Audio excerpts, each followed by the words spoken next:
Ya estamos en contacto con nuestro amigo Carlos Méndez y corresponde entonces que le demos la bienvenida a la participación en nuestro programa. Carlos, buenos días. ¿Qué tal, Mario? Buenos días. ¿Cómo anda? ¿Cómo anda? Bien. Dilucidando un poco lo que fue la intervención del Reino Unido de Gran Bretaña en los destinos de la Argentina, todo documentado, pero parece que nosotros tenemos una dirigencia política que no lee los documentos que hacen a la historia de este país y que explican en buena medida la decadencia en la que estamos envueltos, porque al no entender la geopolítica nuestra dirigencia termina por no entender cómo se resuelve el problema y creer que el problema es que hay peronistas, radicales, socialistas o liberales y que ese sería el problema de la Argentina, cuando el problema de la Argentina pasa por otros parámetros, pero que resultan invisibles a los ojos de una dirigencia caracterizada por su ignorancia y su incultura. Carlos, queremos hablar de Chile. Sí, y como siempre trataremos de explicar temas que no parezcan lejanos, sino que sean comparativos con lo que ocurre acá en nuestro país, Argentina. Porque acá también se habla, ¿no es cierto?, de reformas constitucionales, como lo que en este momento se está planteando en relación con el Poder Judicial, algunas reformas que se pretenden o que se vislumbran. Y la verdad que eso tiene muy poco que ver con lo que está sucediendo en Chile, porque en Chile se está planteando una nueva constitución, se está elaborando una nueva constitución. Por citar algunas fechas para nuestros auditores que las tengan presente, que la nueva constitución, ya votada por la Convención Constitucional, va a ser presentada al presidente Boris los primeros días de julio, para que esté en su conocimiento, se imprima, se difunda, para que los electores chilenos la conozcan y así puedan votar con pleno conocimiento en el plebiscito del 4 de septiembre. Próximo 4 de septiembre a votar, digamos, por la aprobación, por el rechazo o abstenerse. Te tengo que preguntar, cuando acá se vota una ley, lógicamente se vota en general y después en particular. Ahí la elección popular, porque ahí participa todo el pueblo, es en general, o sea, no tiene, digamos, una consulta por sus particularidades, sino que se vota todo o nada. Así hay, ¿cómo se llama eso? Muerte súbita. Muerte súbita si votan en contra, pero claro, también podrían votar a favor, pero ¿es por todo o por nada, digamos? Exacto, o sea, no es por nada. Vamos a explicar, interesante. La nada es la de Pinochet. Exacto, no exactamente la de Pinochet, o sea, digamos, y eso entraría parte de la propaganda, o sea. A ver, dale. A la Constitución vigente tuvo su origen en el año 80 con Pinochet, pero se hicieron importantes reformas en el 2005.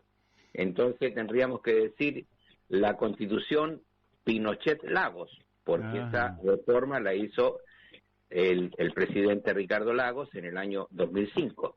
Perdón, pero sin plebiscito.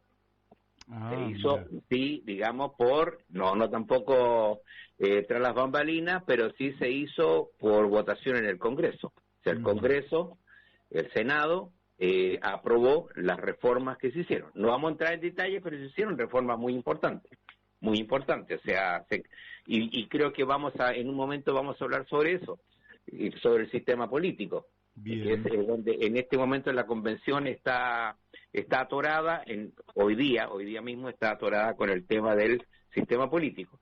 Pero tratando de explicar lo del 4 de septiembre, Mario, el 4 de septiembre es una fecha muy simbólica para digamos, los chilenos, las chilenas y los chilenos más veteranos, más viejos, como yo, o como nosotros. El 4 de septiembre de 1970 fue electo el presidente Salvador Allende. Así es.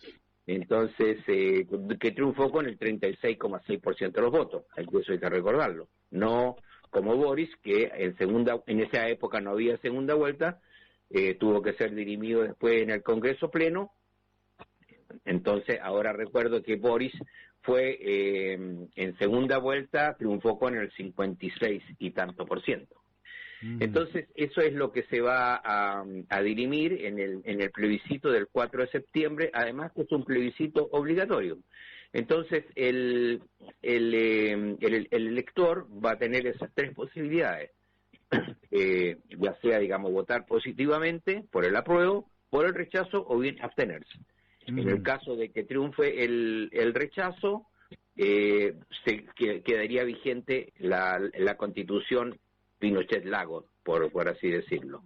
Y de ganar el apruebo, bueno, vendríamos a una parte ya no menos engorrosa, que es, digamos, sobre la aplicación de las disposiciones transitorias, es decir, el tiempo que va a transcurrir para que se apliquen las normas constitucionales más importantes. Podríamos entrar en detalle al respecto. Bueno, pero vamos a ir entrando en detalle.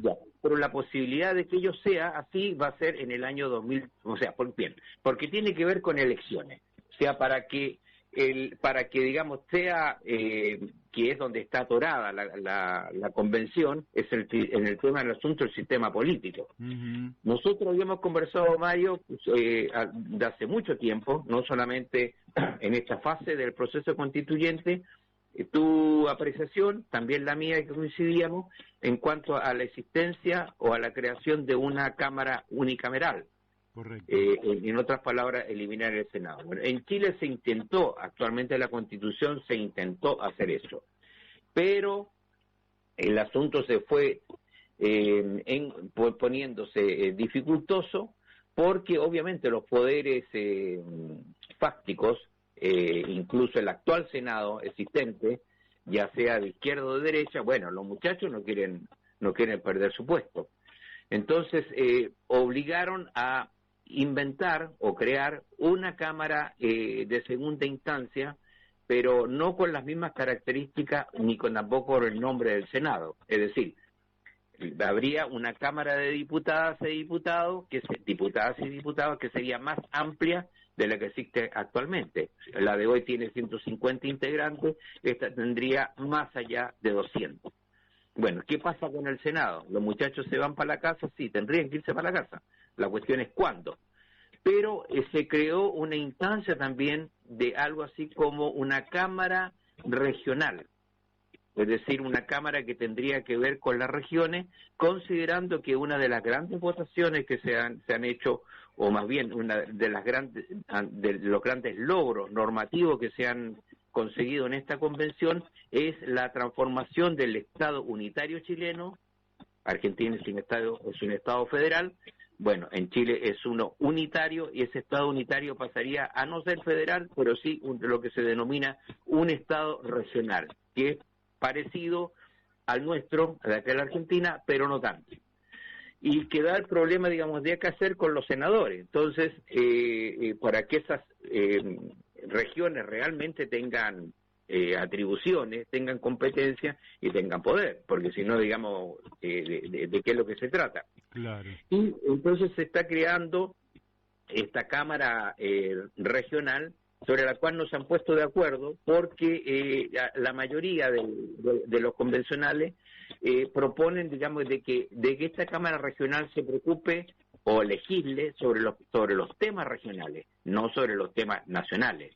Y ahí está la discusión, ahí está la traba, porque obviamente en ese sentido dichos miembros, que no serían senadores, sino que tendrían otro nombre, estos integrantes de esta Cámara regional, tendrían menos atribuciones. Esta es la discusión de hoy día, Mario. Claro, y después eso generaría también que el día de mañana, porque como no es, el límite no es tan estricto muchas veces entre lo regional y lo nacional, generaría una disputa de competencias y probabilidades de conflictos de poderes. Exactamente. O sea, por eso es un monstruito el que se ha creado y no tiene definición. no tiene definición. Es tan indefinido, Mario, como yo lo estoy explicando en este momento. Claro, eso me parece realmente, no sé, a mí no, a priori no me parece muy interesante. Más vale, pienso en una Cámara de Diputados que sea lo amplia que tenga que ser y que pueda tener comisiones en las cuales, por ejemplo, las regiones estén representadas en las comisiones, pero de una sola Cámara, de manera que haya un poder con una cabeza y no un poder con dos cabezas. Claro, lo que pasa, Mario, y en ese sentido se tomó muy malamente el ejemplo argentino, que cuando se estuvo discutiendo anteriormente el tema de lo que te conté, digamos, del Estado regional, no hubo acuerdo de que cada región, en Chile son 16, creo que van a pasar a ser 18 regiones, que las regiones, equivalentes a nuestras provincias argentinas, tuvieran cámara legislativa. Esa fue la cuestión. Ajá. Entonces, no permitieron de que cada región fuera realmente autónoma, que sea autónoma hasta por ahí nomás, o sea, tienen un poder, van a tener un poder ejecutivo. La verdad que en este momento tienen un poder ejecutivo que no cumple ni siquiera un año de mandato. Esto viene de antes, o sea, no, en eso no es nada nuevo. Pero, digamos, no existe un aparato de legislativo o deliberativo en cada región. Claro. Como sobre eso no se llegó a acuerdo, entonces apareció... ¿sí? O sea que las regiones que vendrían a ser equivalentes a las provincias nuestras, ¿no? Sí, y no tienen un legislativo. No, o sea, ¿cómo se dice? Se rechazó. Esa iniciativa se rechazó. Vino, pero se rechazó. Entonces quedó una cuestión ni fu ni fa. Esa es la situación que está, por un lado, las regiones, y entonces, en reemplazo de que no habría un legislativo por regiones, se creó este legislativo regional, es medio estúpido lo que voy a agregar, pero regional nacional, o regional estatal. Una cámara regional estatal, digamos, esto no es indefinido, Mario, porque es tan confuso como yo lo trato de explicar. Y ahora bien, pongámonos en el peor escenario. En el caso de que no se llegue a acuerdo, porque se tiene que votar en estos días, estamos en las últimas semanas de la Convención Constitucional, entonces este asunto va a ser dirimido por el actual Congreso. El Congreso, digamos, donde sabemos que hay empates de acuerdo a la composición que tiene, y por lo tanto ya hay discusión de que dicho Congreso no sería dirimente en relación a lo que tendría que debatir. Entonces estamos acá en un ¿cómo se llama? En un asunto sin solución, estamos sin salida este tema, y es gravísimo porque es el asunto del sistema político, digamos, que va a regir a los chilenos en los próximos años. ¿Y cómo se va a ir corrigiendo esto? Porque todavía tienen tiempo para clarificar un poco la asignación de facultades, el ¿sí? modelo organizativo. ¿Cómo ¿sí? pensás vos que va a evolucionar? Porque en los próximos días el tiempo corre y van a tener que presentar un texto. El texto se presentó anoche, Mario, antes de las 12 ¿Ya está presentado el texto? Sí, la indicación sustitutiva sobre este asunto, porque ha sido rechazado ya unas 3 veces o 2 veces anteriores, entonces por el Pleno, entonces va a pasar esto al Pleno. La cuestión es que es difícil que en el Pleno, a no ser, digamos, que algunos sectores bajen sus posiciones o se abstengan. No se pueden abstener porque tienen que tener 2/3 positivos, es decir, 103 votos. Claro. Entonces, de 154. Entonces, difícil. O sea, estamos en esto, Mario. Yo de acá he estado con la calculadora sacando cuentas y lo único que veo es que algunos sectores más radicales que pospongan su situación y votaran positivamente por el mal menor. ¿Cuál sería el mal menor? Esta Cámara Regional, con esas características que estoy contando. Si no, digamos, el asunto se va a podrir por bastante tiempo, lo que por un lado, digamos, ¿qué importa? Pero lo que importa es que la convención cae en un desprestigio ante la opinión pública, ante los electores que van a votar el 4 de septiembre y se corre el riesgo entonces de que dicha nueva constitución se rechace y que un nuevo texto constitucional no tenga definido un sistema político es grave. Sí, claro, lógicamente. La Constitución no solo es la Declaración de Derechos y Garantías, sino los instrumentos institucionales con los cuales se va a perseguir a esos derechos, la conquista de esos derechos y garantías. Si la ingeniería es mala, luego evidentemente los derechos y garantías pasan a ser una expresión de deseos. Bueno. La verdad es que no me quiero ni meter en estos asuntos porque no los conozco, no pertenezco, digamos, a la cultura política chilena, pero lo que vos me transmitís me llena de dudas. Bueno, pero Mario, pero lo entiendes muy bien porque lo explicas tal como está sucediendo. Entonces no ganamos nada con la construcción de un Estado social, plurinacional, intercultural, etcétera, si no tiene factibilidades de aplicación. Claro. Ese es el asunto y hablemos sobre eso, porque en el caso de que se apruebe el nuevo texto, se define este asunto, se vote favorablemente la nueva Constitución, van a pasar varios años hasta el 2025 para que se puedan elegir nuevas autoridades. Es decir, nosotros hubiéramos querido de que las nuevas autoridades, o sea, de acuerdo al nuevo sistema político, la nueva Cámara, etcétera, etcétera, para aprobar, digamos, lo que realmente se apruebe después del 4 de septiembre, fue el próximo año, ya se definieran, digamos, cuáles van a ser esos nuevos estamentos, ese nuevo poder legislativo, y se dirimieran, ¿no es cierto?, las competencias que corresponde a cada una de las normas para su aplicación. Entonces, al patear la pelota para adelante, que sería el 2025, cuestión que coincida con la próxima elección presidencial y con la próxima elección del Congreso, realmente van a pasar muchos años, de ahí, Mario, vamos a caer necesariamente con los problemas vigentes que tiene la sociedad chilena. Así es. Bueno, Carlos, el tiempo se nos ha ido. Bueno. Excelente tu explicación, aunque lógicamente nos has llenado de dudas, creo que no solo a mí, sino al conjunto de nuestros oyentes. Pero bueno, la seguiremos la semana próxima a ver qué es lo que termina pasando en Chile y si todo esto se va acomodando y llega a un buen puerto. Gracias, Mario. Un fuerte abrazo. Hemos hablado con Carlos Méndez.